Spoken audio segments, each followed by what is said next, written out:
Jadi pendanaan itu harus independen terhadap rezim anggaran pemerintah. Jadi jangan perlakukan riset ilmiah seperti bangun jalan, bangun bendungan. Tadi yang lu angkat pertama soal ide Mas Ganjar untuk naikin katakan gaji dosen. Itu bukan buat kita aja. Kalau kita mau serius, pekerjaan menarik. dosen di Indonesia itu harus sama menariknya dengan pekerjaan dosen di Singapura. Terganggu karena ternyata dosen ini presentasi bukan tentang sainsnya, tapi tentang kami berhasil publikasi di jurnal Q1 dengan impact faktor sekian-sekian. Padahal itu dosen inti loh, yang harusnya dosen elit. Sejak itu gue udah tutup laptop, udah gue nggak ikutan lagi. There is no discussion about science at all. Jadi kayak itu kan buat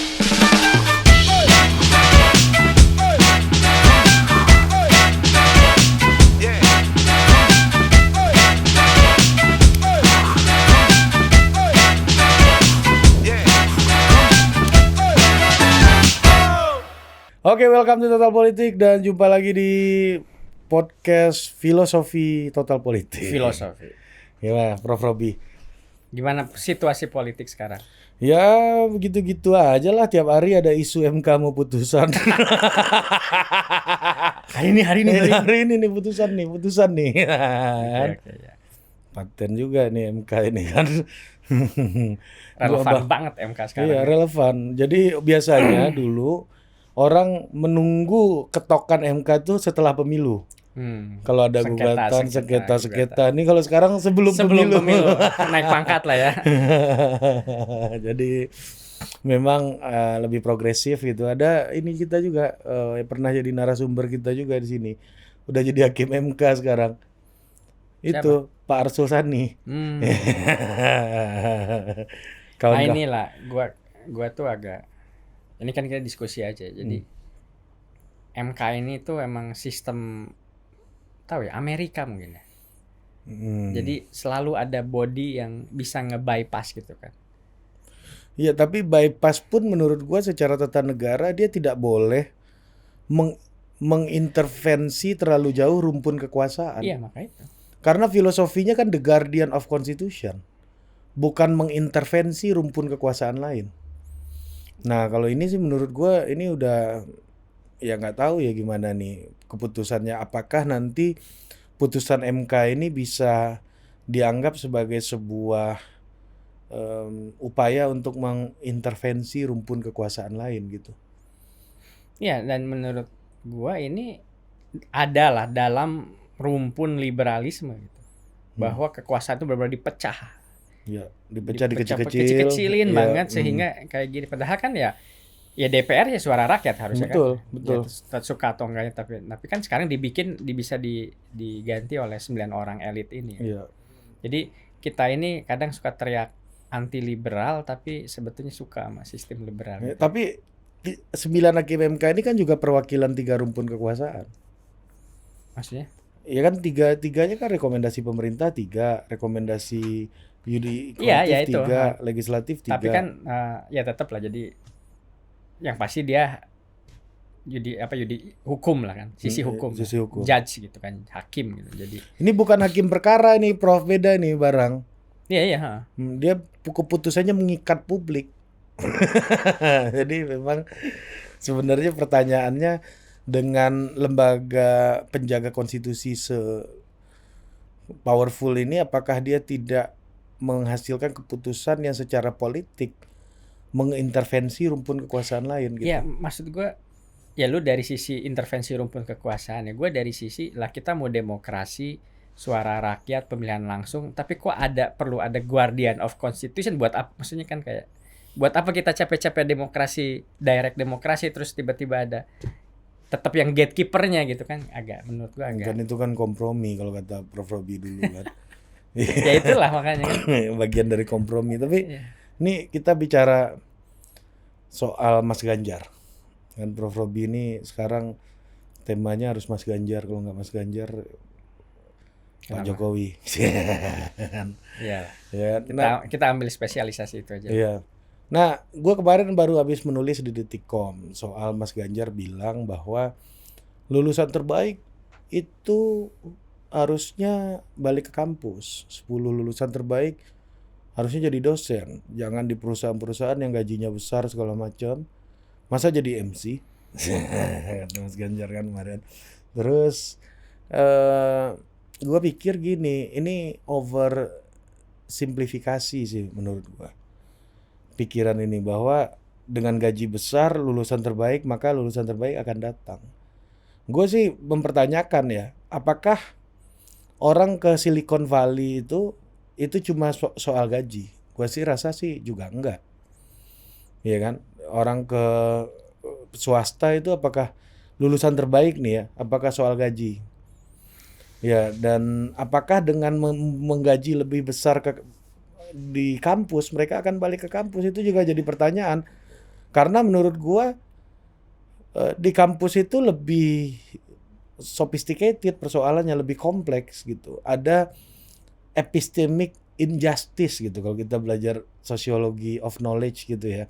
Ada konsep epistemic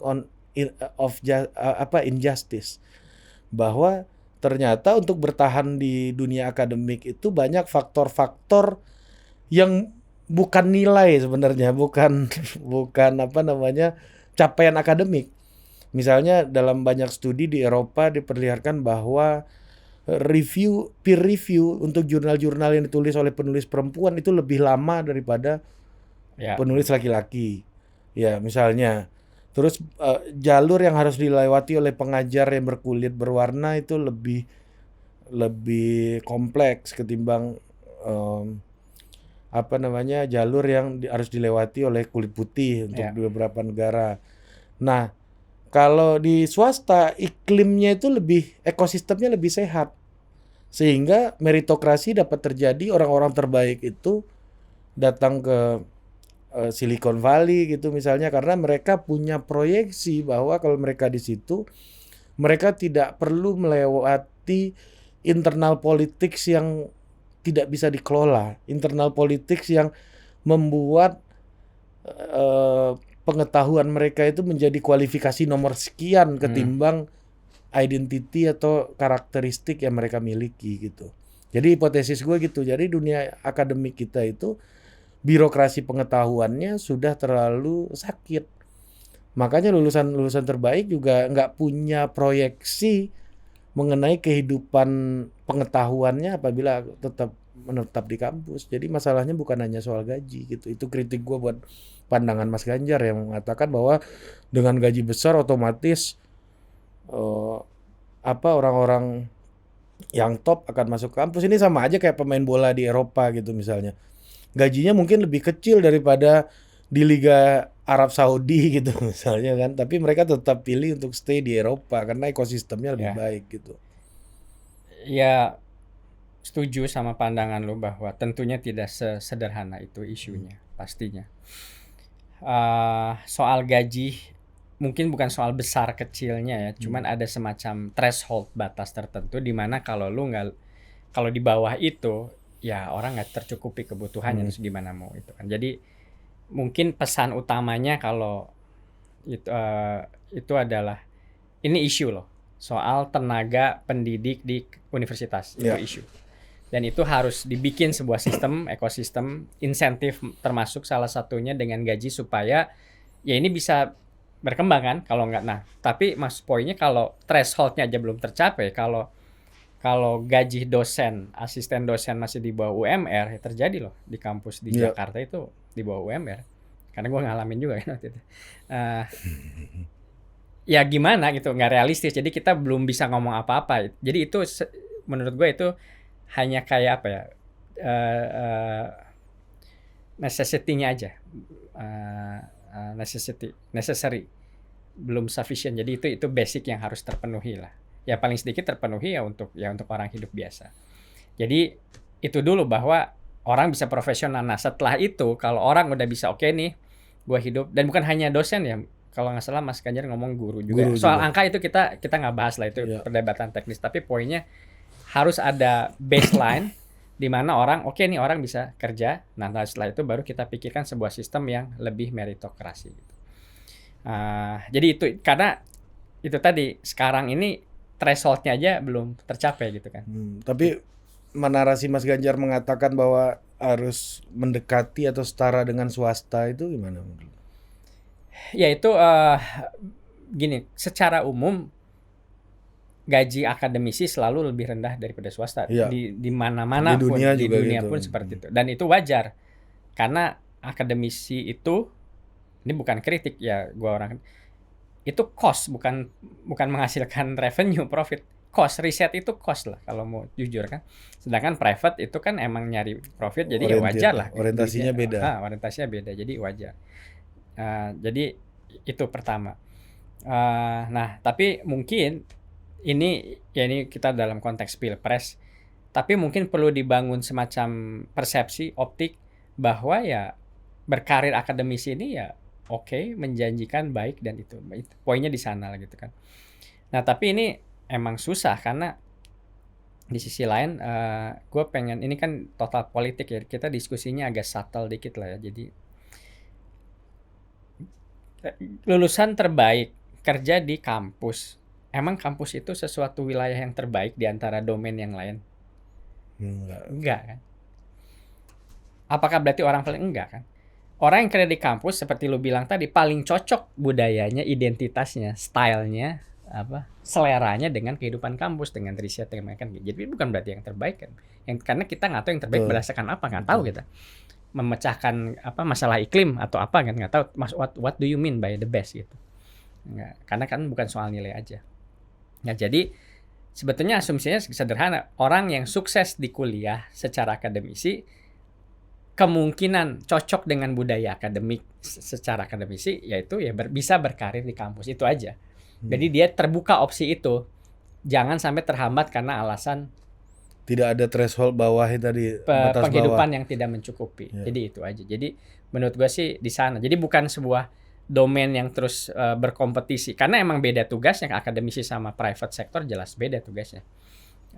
Seperti ya gitu. Tapi orang nggak menderita lah kalau memulai karir di kampus. Iya, nggak harus pilihannya dibikin nggak terlalu jomplang lah gitu kan, gitu, bahwa ya kalau lo di bawah UMR gimana bisa di Jakarta, ya gimana mau hidup kan gitu.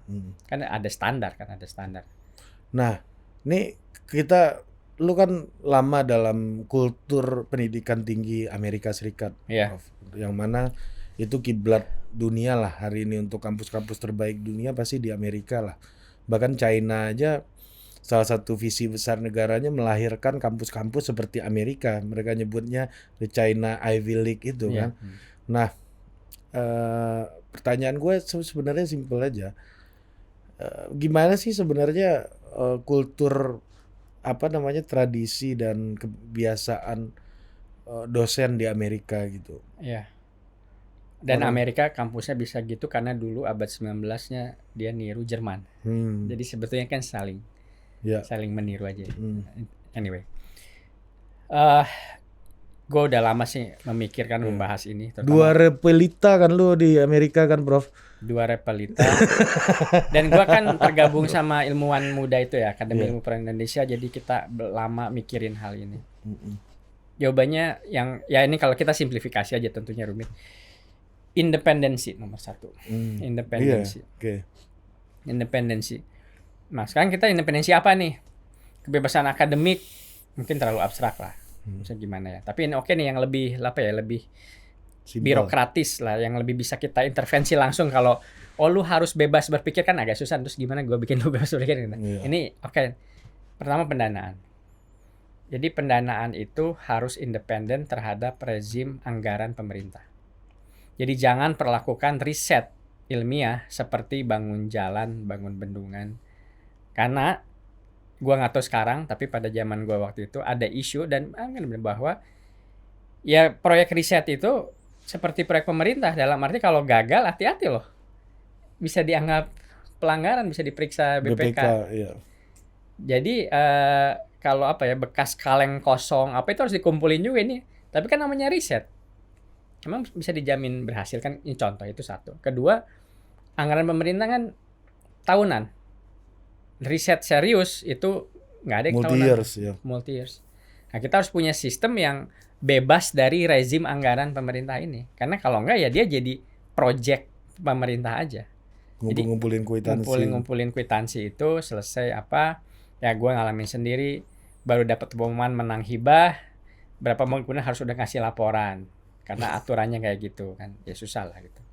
Jadi independensi keuangan itu makanya dibentuk harusnya ada dana ilmu pengetahuan Indonesia. Di negara manapun ada dana yang di luar rejim anggaran. LPDP kan di luar tuh. Ya, tapi itu untuk ini nomor 2. Itu untuk manusianya. Ini untuk dana Program. risetnya. Iya. Kedua, independensi manusianya dalam arti sama karir ilmuwan itu jangan ngikutin karir aparatur negara. Birokrat, iya. Nggak bisa juga gitu. Dan dia harus dibikin meritokrasi kompetisi bukan hanya di Indonesia tapi global. Itu kearasan tapi arahnya itu independensi keuangan sama independensi karir seorang ilmuwan atau akademisi itu. Bukan sebagai bagian dari birokrat negara pemerintah. Nah, di Amerika dosen ASN nggak sih? Ya enggak dong. Enggak. Gimana orang pindah kampus misalnya, gue contohin ya, misalnya kayak Edward Said gitu, dulu pernah ngajar di Columbia, terus dia pindah Harvard gitu misalnya. Yang paling kelihatan beda di Indonesia nih, misalnya gue lulusan ITB, kemungkinan besar Ngajar di ITB. di ITB lagi. Iya. Karena sistemnya ya social network rekomendasi gitu. Di Amerika gue ngalamin sendiri juga. Ketika gue lulus Columbia, disarankan dengan sangat jangan Ngajar di Columbia lagi. Kamu harus di universitas lain. Karena kalau nggak kamu terkukung gitu loh. Ini kan jelas dua hal yang berbeda.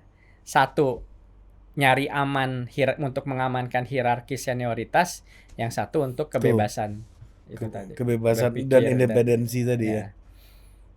Nah, sekarang tinggal budayanya yang mana gitu. Kan kalau di sana kan kayak Singapura aja, itu profesor-profesor yang emeritus the best Southeast Asia Studies di Eropa, di Amerika. Habis itu diundang buat jadi fellow di NUS, di NTU gitu.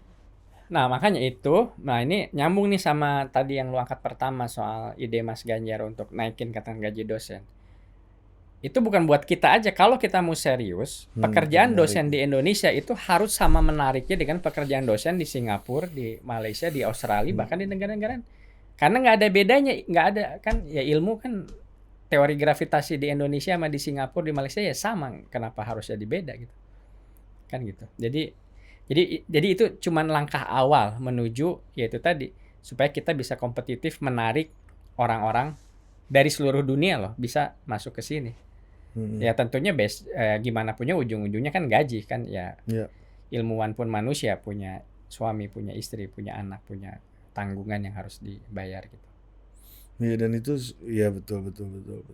Ini langkah awal lah. Dalam konteks itu sih tepat. Langkah awal. Jadi kalau kita udah bisa ini threshold nih udah oke, selanjutnya mesti naik lagi. Dan menurut gua bukan benchmarknya bukan swasta, tapi kampus luar negeri. Menurut gua gitu. Jadi katakanlah kompetitor universitas di Indonesia itu ya universitas di Singapura, Malaysia, Australia itu. Kan sekarang orang lulus SMA mau milih mana? Buat sebagian yang kelas menengah atas itu pilihan yang sama kan, mau di mana gitu. Jadi sebenarnya kita harus udah mikir global, udah mikir bukan Indonesia gitu. Iya ya, kita ya harusnya kan bisa ngajar di dosen-dosen luar tuh tertarik di sini gitu. Tapi nanti isunya jadi nasionalisme lagi. Iya. Tenaga kerja asing. Ya itu yang pelan-pelan harus kita. Ya sekarang gini lah, gue udah bilang misalnya apa universitas top di Indonesia? UI, ITB, UGM misalnya. Apakah mereka bersaing? Menurut gue enggak. Udah punya mereka tuh bersaingnya sama NUS, NTU di Malaysia ada universitas UMN, USM sama di London ya gitulah. Jadi kita tuh ngelihatnya udah ke sana karena katakan anak SMA yang lulus apalagi bisa dari sekolah internasional, buat dia ini pilihannya sama semua. Mau kan jadi kompetisinya sebenarnya udah global.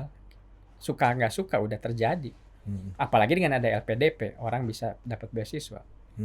Kan kayak gitu. Jadi kita jangan mikir Indonesia aja. Gitu. Nah, kalau lu lihat gimana sih apakah kita bisa seliberal Amerika gitu dalam kebijakan pendidikan tingginya gitu? yang terbuka, yang mana independensi tadi. Kalau kita kan di sini sangat tergantung kepada hibah negara, sangat tergantung kepada ya hibah negara pasti kalau lu udah kaitannya sama negara ada pertanyaan lagi nanti ini risetnya orang HMI atau GMNI ini yang bikin ya gitu Iya, kan. Pasti kan nah akan kayak gitu lagi gitu. sepemahaman gua ujung-ujungnya yang paling besar membiayai riset pendidikan tinggi di negara manapun yang pemerintah, karena itu tadi ini cost loh, nggak logis dikasih ke private, nggak bisa, negatif, harus pemerintah, ya harus investasi pemerintah. Dan masalah yang lu bilang itu bukan hanya di Indonesia, di Amerika. Gue ingat ada perdebatan tahun 90-an di Amerika. Amerika tuh mau membangun akselerator partikel terbesar di dunia. Jadi partikel ditabrak-tabrakin supaya kita bisa mempelajari asal-usul alam semesta lah, akselerator. Mahal banget tuh, miliaran dolar zaman itu. Dan by the way Amerika gagal, akhirnya yang bikin di Swiss di Eropa. Nah waktu itu di hadapan Kongres, fisikawan Stephen Weinberg, pemenang Nobel, ditanya, apa untungnya kalau kita membangun ini bagi Amerika? Apa untungnya kalau kita ngabisin miliar dolar? Ya, Apa partikel ini. akselerator partikel ini? Apa untungnya buat Amerika? Apakah ada benefit untungnya bagi pertahanan Amerika? Kan pada saat itu tuh konteksnya Uni Soviet ya.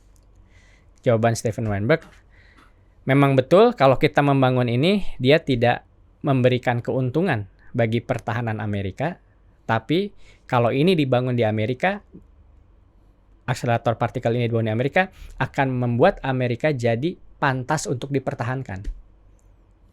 Ya, jadi sebagai sebuah puncak kebudayaan manusia, peradaban manusia gitu. Kan ya hanya pemerintah yang bisa beli jawaban seperti itu. Kalau CEO manapun ya gila aja lu katanya.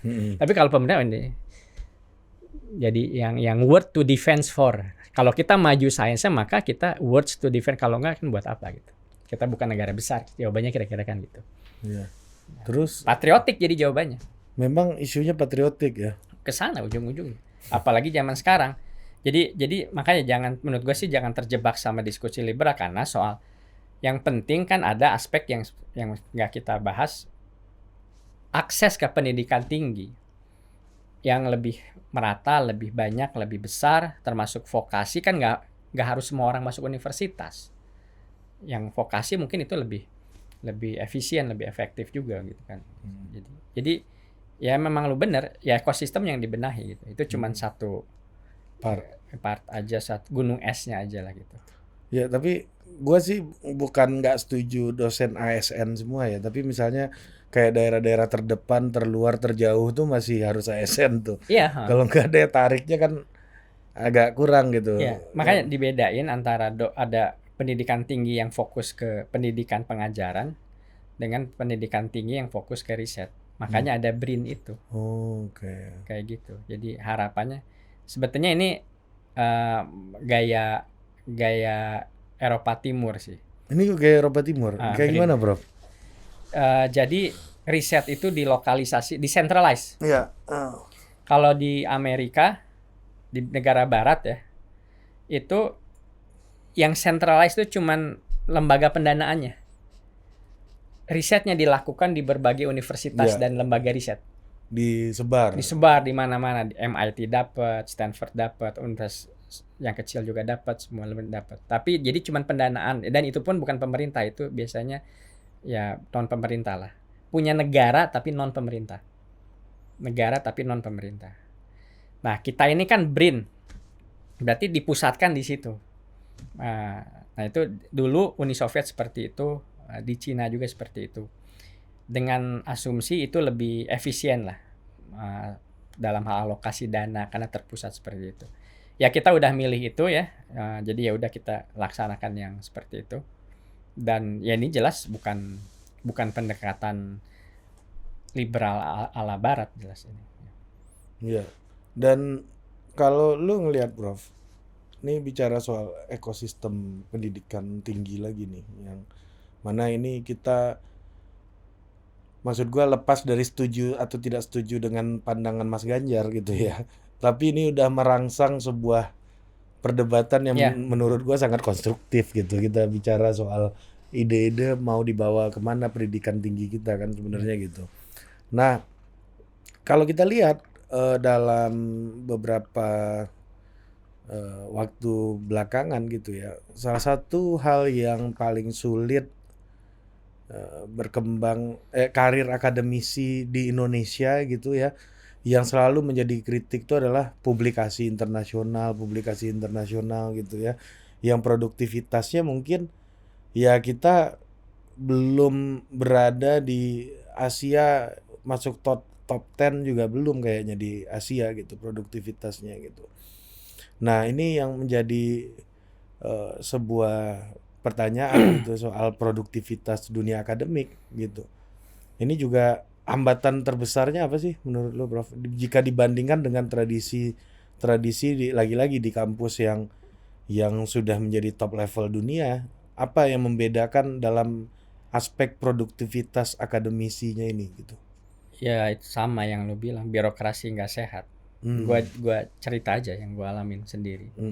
Gua kan dosen di kampus ternama ya. Di UI lah gitu ya. Kita sebut-sebut aja nggak akan ada yang protes. Nggak apa-apa, nggak nonton ini mereka.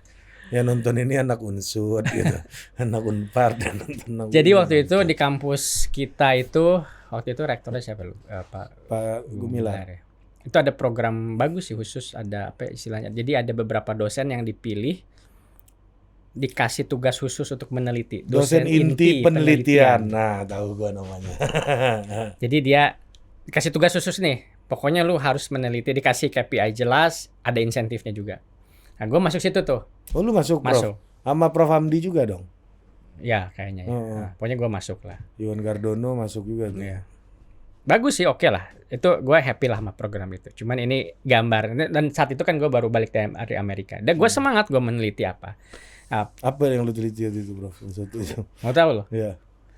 Nggak, gue mau tahu aja outputnya dari program itu apa sih dulu, kayak apa sih di tempat. Gue nggak tahu secara gue meneliti bagaimana gosip menyebar. Kalau gue bisikin info A1 nih ke lu, terus lu bisikin ke Divio, terus Divio ke siapa ya, nanti sama nggak sih isinya? Oh iya, oh kayak kuis tebak kata gitu ya. Saya pergi ke pasar gitu, nanti yang di sini. Saya pergi ke pasar jam 7 pagi mau beli jambu, terus lu bilangnya gue mau ke pasar beli jambu, beli jambu jam 7 malam misalnya, ya gitulah. Berapa distorsinya lah ya? Kita ukur apa yang mungkin distorsi, apa yang nggak mungkin distorsi, psikologi lah. Hasilnya ada fakta yang sulit didistorsi, informasi itu sangat dibumbui oleh emosi. Jadi orang tuh denger, yang orang ingat itu bukan informasi yang gue bisikan ke lu, tapi feeling lu ketika mendengar omongan gue itu, feeling lu apa.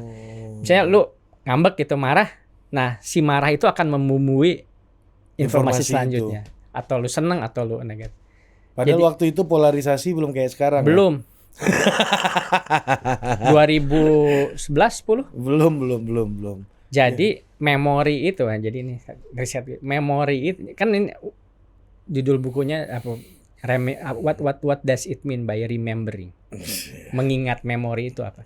Ternyata orang itu mengingat kalau ada feeling, rasa yang kuat. Gitu. Either positif atau negatif, marah atau senang banget. Tapi kalau lu nggak punya feeling, cenderung lu lupa. Gitu. Informasi BBM apapun naik, ya. BBM naik, gua dengar wah BBM mau naik nih, akan menjadi positif ketika mungkin gua sedang jatuh cinta gitu ya. Ya mungkin yang ngomongnya lu sedang jadi PDKT lu. Iya. Iya kan. Ya, atau info soal Pak Jokowi nggak jadi 3 periode, baru gua dengar nggak, Pak Jokowi menolak gitu. Tapi itu akan jadi informasi yang sangat bikin gua emosi ketika gua patah hati mungkin. Iya. Ya gitulah kira-kira. Jadi bukan soal fakta tapi soal tune rasa. Itu soal rasa berarti. Dan rasa itu tergantung dari body language, bukan isi informasinya bukan. Tapi dari lu ngelihat intonasi dan bagaimana itu disajikan. Lu dengar, ketawa kan. Ya, padahal biasa aja. Apa kata pendahuluannya, apakah titip diri? Iya. Gitu kan. Gue bukannya nggak suka ya, gitu. Dia besok mau ke pasar jam 7. Padahal Nah, itu kan jadi seru. Informasi gue besok mau ke pasar jam 7, tapi kalau lu mulai dengan gue bukannya nggak suka kan jadi wah apa nih? Nah, attention lu akan lebih fokus dan lu akan lebih ingat itu. Ya gitu. Nah, balik lagi, jadi sampailah hari evaluasi lah. Jadi kita harus presentasi tentang riset kita ini di seluruh dosen inti di kampus. Datanglah gue persiapan. Gue udah siapin tentang riset gue nih, tentang sains yang tadi gue bilang itu. Gue nunggu giliran, duduk, dengerin dosen-dosen yang lain presentasi. Begitu pas dosen presentasi, 1, 2, 3. Gue mulai agak gelisah, terganggu karena ternyata dosen ini presentasi bukan tentang sainsnya, tapi tentang kami berhasil publikasi di jurnal Q1 dengan impact faktor sekian-sekian. Kami berhasil presentasi di conference ini dengan ini. Ya, sainsnya mana? Nggak ada. Pencapaian birokratis saja yang dibahas. Padahal itu dosen inti loh, yang harusnya dosen elit. Sejak itu gue udah tutup laptop, udah gue nggak ikutan lagi. There is no discussion about science at all. Jadi kayak itu kan buat gue kayak pamer duit aja, di rekening gue ada segini, kan ngapain gitu. Yang menarik kan lu bisnis apa bisa dapetin duit segitu gitu. Ente tipu siapa kan? Gimana cara nipunya kan gitu kan? Industrinya kan, tergantung kan gitu. Kalau soal duitnya kan urusan masing-masing lah, nggak usah dibuka gitu kan. Terserah mau publish di mana itu urusan lu lah. Kalau publish bagus, karir lu bagus enggak ya? Itu kayak cowok-cowok ngumpul lagi pamer-pamer titiknya masing-masing gitu. Kan. Gua gede nih. Mine is bigger than yours kan. Jadi mau science, mau private, mau apa, mentalnya sama gitu soal pamer-pamer yang mana yang lebih gede aja gitu. Jadi nggak ngebahas, nggak seru kan, itu sih menurut. Nah itu nggak tahu tuh apa budaya atau apalah namanya. Nah apa pikiran Mas Ganjar untuk nge-reform hal-hal kayak gitu ada? Nggak, poin utamanya Mas Ganjar itu fokus di manusianya. Jadi di orangnya, karirnya dia seperti apa, insentifnya seperti apa. Kalau ekosistemnya kan kita udah sepakat tuh, salah satunya BRIN itu dengan peran universitas, terus ada kan gaya Soviet ini kan, ya akademi timur sama Eropa apa Timur. itu BHN apa BHMN enggak yang kampus itu Badan Hukum BHP apa ya itulah itu kan udah ada jadi nggak menurut gue sih ya udah yang ada udah oke aja pakai, cuman tinggal gimana fokus di si manusianya supaya jenjang karir lah istilah gue seperti itu. Bahwa pemain-pemain kita ini ibaratnya liga gitu comply di liga-liga internasional lainnya gitu ya. Gitu. Maksud gue jadi ini kontras dengan misalnya bisa aja Mas Ganjar bilang oh saya mau bangun pusat penelitian, enggak dia kayaknya menurut gue ya gue nggak tahu tapi setahu gue nggak kesana, nggak mau apa tapi fokus di ya si training buat pemain liga-liganya ini supaya dia bisa ditransfer kemanapun. Ya, perkara ada kekurangannya atau apa ini jadi perdebatan yang menarik sih menurut gua. Ya, salah satunya memang. Gua bagian dari mengkritisi itu kan karena ada pikirannya gitu kan. Ada gagasannya ada isu yang kita bahas. Kritisi, oke. Iya, dan itu kita bisa kasih masukan kan maksudnya. Oke, Prof. Thank you, Prof. Udah Sami, thank you. Membahas di sini. Sampai jumpa lagi di Total Politik berikutnya. Dah.